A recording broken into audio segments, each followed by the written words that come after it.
Hi guys, welcome to Devotions today. I am excited to talk with you this week about Nehemiah. We're going to share all about his story and the amazing things that he did and how very hard it really was. So I actually want you to watch this next little part, and it's just going to give you a brief summary of the story of Nehemiah. And then the rest of this week we're going to talk more and more about the different parts of the story. So watch this. Nehemiah. So part of God's story is about a guy named Nehemiah, and it goes like this. Remember God's family? They were called the Israelites because they lived in, you guessed it, Israel. But some of them lived far away from their home, and one of those guys was Nehemiah. He lived in Persia and worked for the king.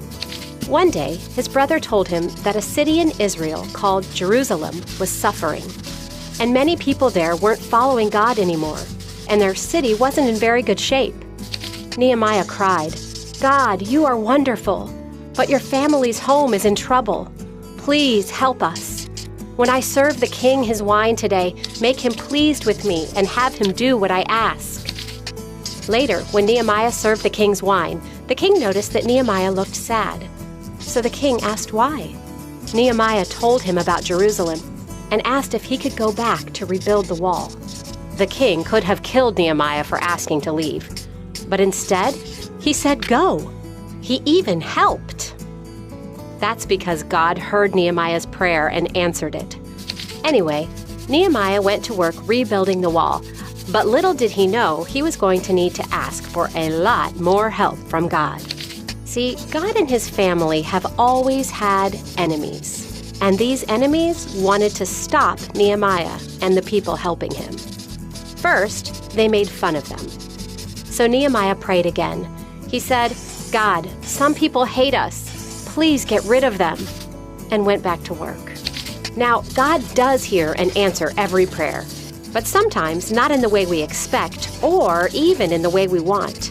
And at first, it seemed like God wasn't answering this one at all, because when the enemy saw that Nehemiah was still building, they planned an attack. But Nehemiah trusted that God heard his prayer even if it didn't feel like it. And God did! He caused some people to overhear the enemy's plan and warn Nehemiah. Even though the enemies were still after him, Nehemiah planned a defense and told the others, "Don't be afraid of your enemies. Remember the Lord. He is great and powerful." And on they worked, building, building, building. The closer the wall got to being finished, the more Nehemiah's enemies realized they couldn't stop him by making fun of him or by attacking him. Time for something else. They tried everything. They sent messages to get Nehemiah to leave the wall and meet them. He wouldn't. They hoped Nehemiah's hands would get weak, but Nehemiah had asked God to make his hands stronger. They even paid a priest to ask Nehemiah to leave the wall and come to the temple. But Nehemiah trusted God more than anyone else, even the priest, and he refused to stop doing the job God had given him. Well, finally, the wall was done. God's family got to go home again, and Nehemiah's enemies found that nothing stops God's plans. The Israelites celebrated and praised God, and as they praised, they realized how much their sins had hurt God, and they felt terrible. They told God they were sorry and thanked him for helping them. Then they made a brand new promise to follow him, and Jerusalem was once again a safe place where people honored God. And that's the story of Nehemiah. But just so you know,